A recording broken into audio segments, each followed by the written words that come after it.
அனாதி மன்னன் அத்தியாயம் 6. தான் நிறுவிய கட்சி மாற்றார் கபலீகரம் செய்துவிடக் கூடாது என்று நினைத்தார் மக்கள் திலகம்.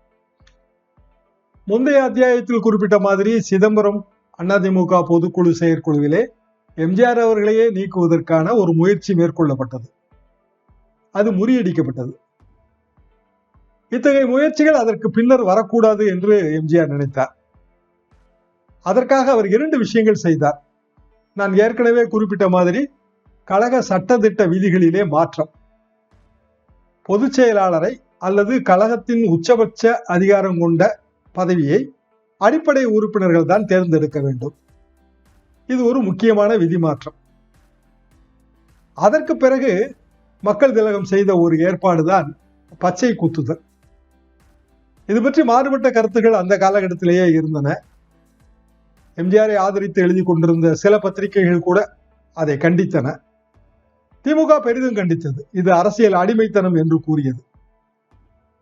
எம்ஜிஆர் அவர்களுக்கு இந்த சிந்தனை எப்படி தோன்றியது என்பதை எனது நண்பர் மகாலிங்கம் அவரது நூலிலே விவரித்துள்ளார்.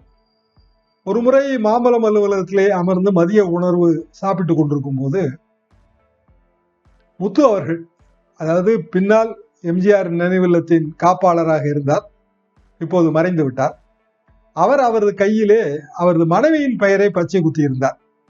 அதை இவர் பார்த்தார். எம்ஜிஆர் அவர்கள் பார்த்தார். பார்த்த பிறகு இது என்ன என்று கேட்டபோது முத்து அவர்கள், என் மனைவியின் பெயரை பச்சை குத்தி இருக்கின்றேன், அவளும் நானும் இணை பிரியாதவர்கள் என்பதைத்தான் இந்த பச்சை உணர்த்துகிறது என்று சொன்னவுடன் மக்கள் திலகத்திற்கு ஒரு பொறி. கழகத்தின் கொடியை கழகத்தினர் அனைவரும் பச்சை குத்துக் கொள்ள வேண்டும் என்று ஒரு வேண்டுகோள் விடுத்தால் என்ன? ஆனால் உடனடியாக அவர் வேண்டுகோள் விடுக்கவில்லை. அவர் பலரிடமும் கலந்து ஆலோசித்தார். அதிலே முக்கியமானவர் அவரது குடும்ப டாக்டர் PRS. அதையும் இந்த நூலிலே அவர் குறிப்பிட்டிருக்கின்றார். பச்சை குத்துவதால் ஏதேனும் உடல்நல கேடு ஏற்படுமா என்பதை கலந்து ஆலோசித்தார். PRS அவர்கள் பெரிதாக ஒன்றும் ஏற்படாது, பச்சை குத்திய பின் 3 நாட்கள் ஆன்டிபயாட்டிக் மாத்திரை சாப்பிட்டால் போதும், புண் ஏற்படாமல் தவிர்க்கலாம், குறிப்பாக சர்க்கரை நோயாளிகள் அந்த முன்னெச்சரிக்கை எடுத்துக்கொள்ள வேண்டும், இப்படி அவர் கூறியிருக்கிறார். எம்ஜிஆர் அவர்கள் பச்சை குத்தி கொள்ள வேண்டும் என்று சொன்னாலும் இவ்வளவு தூரம் அதையெல்லாம் ஒரு மருத்துவ ஆலோசனையும் பெற்றிருக்கிறார் என்பதே ஒரு வியப்பான செய்தி தான். அது 75 காலகட்டம். இன்றைய தேதிக்கு கிட்டத்தட்ட ஒரு 40-50 வருடங்களுக்கு முந்தைய நிகழ்வு. அதற்கு பிறகு எம்ஜிஆர் அவர்கள் அந்த அறிக்கையை வெளியிட்டார். அந்த அறிக்கையை பத்திரிகைகளை படித்தது எனக்கு நன்றாக நினைவிருக்கிறது. எனக்கு கொஞ்சம் அதிர்ச்சி தான். அதில் பச்சை எப்படி குத்தி கொள்ள முடியும் என்று நான் நினைத்தேன். அதாவது கழகத்தின் கொடி மட்டும், அதிமுக கொடி மட்டும் பச்சை குத்தி கொள்ள வேண்டும் என்று முதலில் பச்சை குத்தி கொண்டது எம்ஜிஆர் அவர்கள் தான். மாம்பலம் அலுவலகத்துக்கு அதை பச்சை குத்தி கொள்ளும் நபரை வரவழைத்து தன் கையிலே அவர் முதலில் பச்சை குத்தி கொண்டார். அந்த படத்தை கூட அவர் வெளியிட்டிருக்கிறார் அந்த புத்தகத்திலே. ரொம்ப சுவையாக இருந்தது. எம்ஜிஆர் அவர்களுக்கு ஒரு பச்சை குத்துபவர் எம்ஜிஆர் அவர்களின் கைகளிலே பச்சை குத்துவது போன்ற அந்த காட்சி ஒரு அரிதான ஒரு படம் என்றுதான் நான் இதை நினைக்கிறேன். அதற்கு பிறகு எம்ஜிஆரோடு இருந்தவர்கள், அதாவது நம்ம மகாலிங்கம் அவர்கள், VV சுவாமிநாதன், இவர்கள் எல்லாம் போய் அவர்களும் பச்சை குத்தி கொண்டார்கள். அத்தனை பேருமே, அதாவது Manoharan, Nanjil Manoharan, K. Krishnasamy, STS காளிமுதன்மன், VV Swaminathan, PT Saraswati ஆகியோர் அந்த முதலிலே பச்சை குத்தி கொண்டார்கள். அப்போது பத்திரிகைகளிலே பார்த்தீர்கள் என்றால் பச்சை குத்தி கொண்டவர்கள் படங்கள் எல்லாம் வெளிவரும்.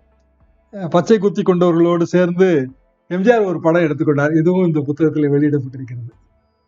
எம்ஜிஆர் தன் கரத்தை நீட்டி தன் கையிலே இருக்கிற பச்சையை காட்டி கொண்டிருப்பது போல அந்த படம் இருக்கும். பின்னால் வரிசையாக அவர் அலுவலகத்தில் பணியாற்றியவர்கள், அவரது உதவியாளர்கள் இருப்பார்கள். எதற்காக நான் சொல்கிறேன் என்றால், பச்சை குத்தி கொள்ள வேண்டும் என்று சொன்ன எம்ஜிஆர் அவரும் பச்சை குத்தி கொண்டார். பெரிய எதிர்ப்பு இருந்தது. டாக்டர் ஹண்டே உடனடியாக அதை கண்டித்தார். அவர் மருத்துவர், இது ஆரோக்கிய குறைபாடு என்று அவர் சொன்னார். அதற்கு பிறகு அவர் அதிமுகவிலிருந்து விலகினார், தலைமை நிலைய செயலாளர் பொறுப்பிலிருந்து விலகினார். ஆனாலும் கடைசி வரை அதிமுக கொடியை பயன்படுத்தி கொண்டிருந்தார். அப்போது எம்ஜிஆரிடம் அது பற்றிய புகார் போனது. அதிமுகவிலிருந்து விலகிவிட்ட ஒருவர் வந்து எப்படி கொடியை பயன்படுத்தலாம். அதாவது மதுரைக்கு எம்ஜிஆரும் போயிருக்கும் போது ஹண்டே அவர்களும் வந்திருந்த போது ஹண்டே காரிலே வந்து அதிமுக கொடி இருந்ததை பார்த்து ஒரு புகார். எம்ஜிஆர் என் மீது யாரெல்லாம் வந்து நம்பிக்கை வைத்திருக்கிறார்களோ, யாரெல்லாம் கழகத்தின் கொள்கைகள் மீது நம்பிக்கை வைத்திருக்கிறார்களோ அவர்களெல்லாம் கொடியை பறக்க விட்டுக் கொள்ளலாம், அதில் தவறு இல்லை என்று சொல்லி அந்த பிரச்சனைக்கு அத்தோடு அவர் முற்றுப்புள்ளி வைத்து விட்டார். இது ஒரு பிற்காலத்திய நிகழ்வு. பின்னால் வந்து நாஞ்சில் மனோகரன் அவர்களை நான் பத்திரிகையாளன் ஆன பிறகு பலமுறை சந்திப்பேன். அப்படி சந்திக்கும் போது வந்து நாஞ்சில் மனோகர் கையில அந்த பச்சை பளிச்சென்று இருக்கு. அவர் பார்க்கவே மிகவும் வந்து மிகவும் நல்ல நிறத்தோடு இருக்கக்கூடிய ஒரு கவர்ச்சிகரமான ஒரு தலைவர். அவர் என்ன சொல்லுவார் என்றால், விளையாட்டாகத்தான் சொல்வார், என் கையில் மட்டும் வேறு ஏதோ ஒரு விசேஷமான ஒரு மையை வைத்து பச்சை குத்தி கொண்டு விட்டார்கள், மற்றவர்களுக்கெல்லாம் வயதாக வயதாக அழிகிறது, ஆனால் எனக்கு அழிவதே இல்லை, அது பளிச்சென்றே தெரிகிறது என்று கூறுவார். உண்மையிலேயே பளிச்சென்று தெரியும். பிறகு அதிமுக திமுக போன பலரும் வந்து முழுக்கை சட்டை அணிய துவங்கினார்கள். காரணம் வந்து அவர்கள் கைகளிலே அதிமுக கொடி பச்சையிலே இருக்கும், பச்சை குத்தப்பட்டிருக்கும். நாஞ்சில் மனோகரன் அதற்கு பிறகு அதை கவலைப்படுவதில்லை, அவர் கையை மடித்து விட்டு கொண்டேதான் இருப்பார். இப்படி இந்த பச்சை குத்துதலுக்கான ஒரு வரலாறு ரொம்ப சுவாரஸ்யமான வரலாறு, தமிழ்நாடு அரசியல் சரித்திரத்திலே ஒரு சுவாரஸ்யமான வரலாறு. ஹண்டே விலகியதிலே வந்து மக்கள் நலத்துக்கு ரொம்ப வருத்தம். அவர் முதறிஞ்ச ராஜாஜியின் சுதந்திரா கட்சியில இருந்தவர், ஒரு பெரிய மருத்துவர். அதிமுகவில் அவர் சேர்ந்தது தனக்கு ஒரு பெரிய பலம் என்றும் மக்கள் தலைவர் நினைத்தார். ஆனால் இந்த பச்சை குத்துதல் என்கிற அந்த ஒரு விஷயத்தில் மட்டும் அவர் முரண்பட்டார், மருத்துவராகவும் முரண்பட்டார். அவரும் இதை ஒரு அரசியல் ரீதியாக இது தவறான முடிவு என்று அவர் நினைத்தார். அவர் விலகுவது என்று முடிவு செய்த பிறகு அவர் ஒரு கடிதம் எழுதினார், எனக்கு தனிப்பட்ட விருப்பு எதுவுமே இல்லை, எந்த அவமானமும் எனக்கு ஏற்படவில்லை, ஆனால் இந்த முடிவை என்னால் ஏற்றுக்கொள்ள முடியவில்லை, எனவே வந்து ஒரு அதிகாலை 6 மணிக்கு போய் மக்கள் திலகம் விழிப்பதற்கு முன்பே போய் ராமவரம் தோட்டத்திற்கு போய் அவரது ராஜினாமா கடிதத்தை கொடுத்து விட்டார். வெளியில் இருந்த கூர்காவை அழைத்து மகாலிங்கம் அவர்களை கூப்பிட்டு அவரிடம் ராஜினாமா கடிதத்தை கொடுத்து விட்டு சென்று விட்டார். அதற்கு பிறகு வந்து எம்ஜிஆர் அவர்கள் ரொம்ப வருத்தப்பட்டார்கள். ஆனால் அதற்கு பிறகு அவர் மீண்டும் அதிமுகவுக்கு வந்தார். மக்கள் திலகத்திற்கு உடல்நலம் சரியில்லாத போது அவர்தான் வந்து அவரை பெரிதும் கவனித்துக் கொண்டார். மக்கள் திலகம் ஆரோக்கியமாக அடுத்த ஒரு 3 ஆண்டுகளுக்கு தமிழ்நாட்டிலே ஆட்சி செய்தார் என்பதற்கு டாக்டர் ஹண்டே அவர்களின் பங்களிப்பும் மகத்தானது, அதையெல்லாம் மறுக்க முடியாது. இதெல்லாம் 85, 87 கதை. ஆனால் இப்போது நாம் பேசிக் கொண்டிருப்பது என்பது 75 கதை. 10 ஆண்டுகளிலே வந்து பல்வேறு மாற்றங்கள் அரசியலில் ஏற்படுகின்றன என்பதை சுட்டி காட்டுவதற்காகத்தான் நான் இதை சொன்னேன். அதற்கு பிறகு பச்சை குத்திக் கொள்கின்ற அந்த ஒரு விஷயம் எல்லாமே அதிமுக அரசியலிலே இல்லாமலேயே போனது. மக்கள் திலகம் மரணமடையும் வரை வசித்த ராமாவரம் தோட்டம், அது வாங்கப்பட்ட வரலாறு பற்றி நீங்கள் ஒன்றுமே சொல்லவில்லையே என்று சில நண்பர்கள் என்னிடம் கூறினார்கள். எனது புத்தக சேமிப்பிலிருந்து ஒரு புத்தகத்தை தேடி எடுத்தேன், எனக்கு மட்டுமே தெரிந்த எம்ஜிஆர் என்று ஒரு புத்தகம். இது வந்து ஜானகி அம்மையாரின் பல்வேறு நினைவுகளை வந்து எம்ஜிஆர் இல்லத்தை பார்த்து வருகின்ற முனைவர் குமார் ராஜேந்திரன் அவர்கள் எழுதியது.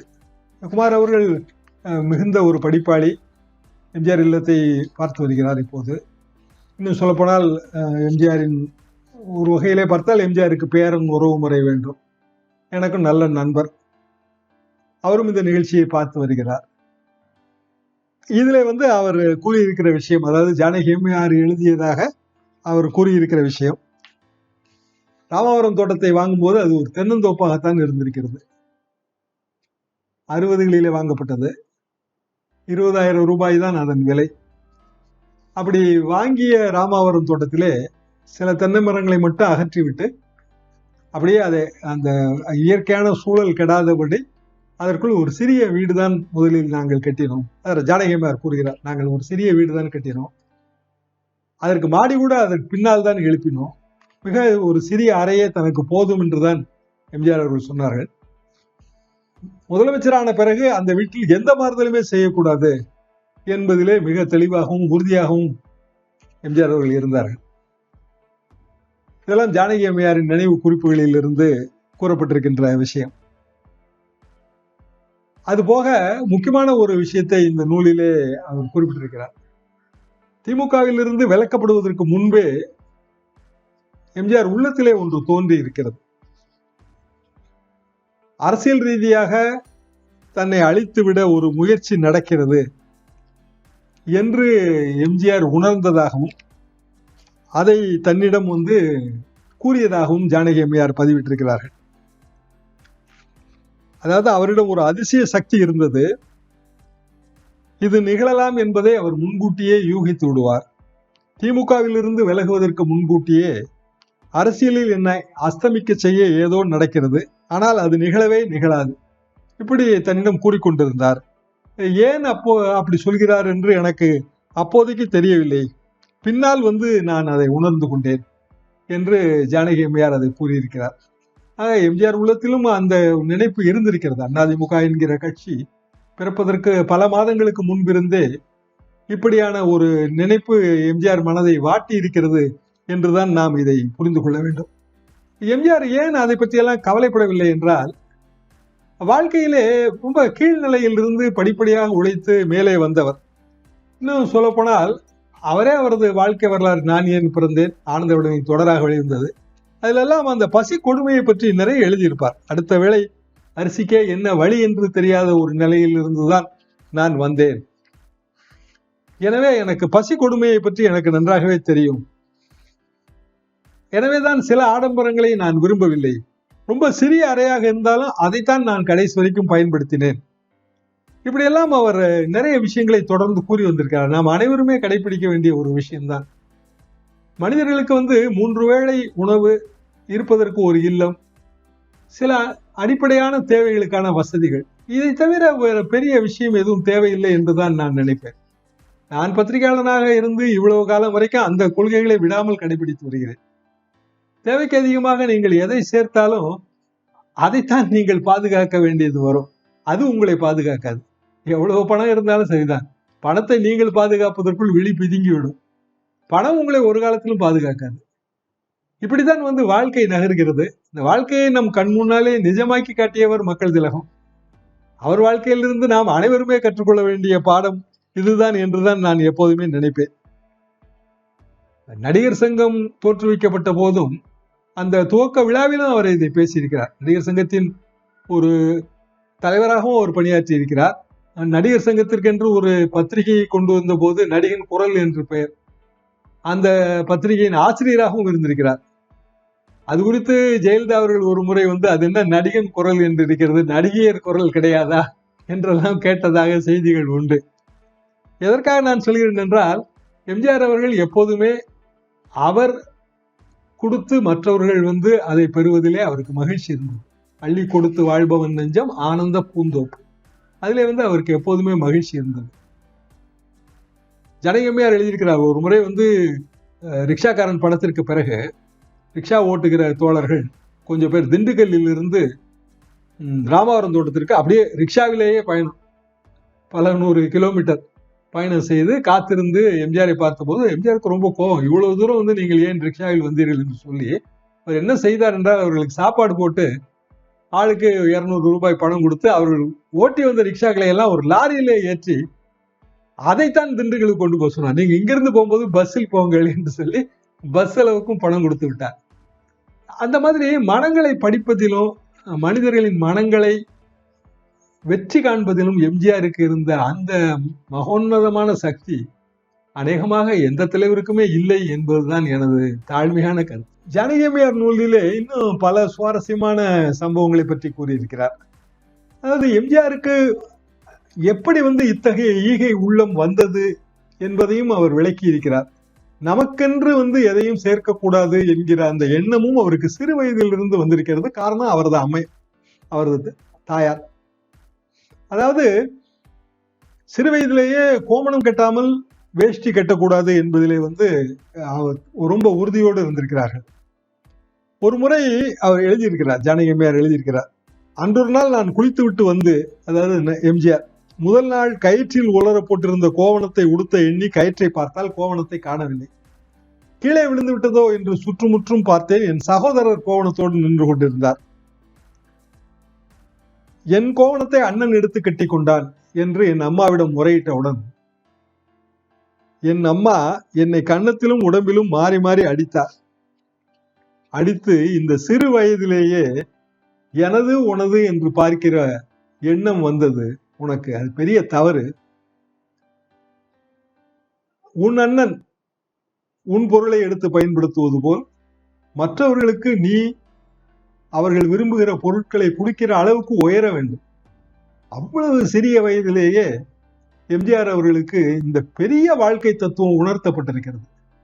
கடைசி வரைக்கும் அவர் அதை கடைபிடித்தார் என்பது ஒரு ஆச்சரியமான விஷயம். சில மனிதர்கள் பிறக்கிறார்கள், ஆனால் சில மனிதர்கள் தலைவர்களாகிறார்கள். சிலர்தான் மகத்தான தலைவர்களாகிறார்கள். அந்த மகத்தான தலைவர்களைத்தான் காலம் எப்போதுமே நினைவிலே வைத்திருக்கிறது. எம்ஜிஆர் வாழ்க்கையிலிருந்து நாம் அனைவருமே தெரிந்து கொள்ள வேண்டிய பாடம் இதுதான்.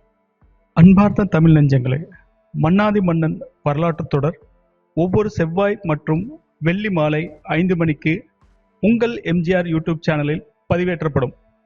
காண தவறாதீர்கள். சேனலை சப்ஸ்கிரைப் பண்ணிட்டீங்களா? பண்ணலனா மறக்காம சப்ஸ்கிரைப் பண்ணுங்க.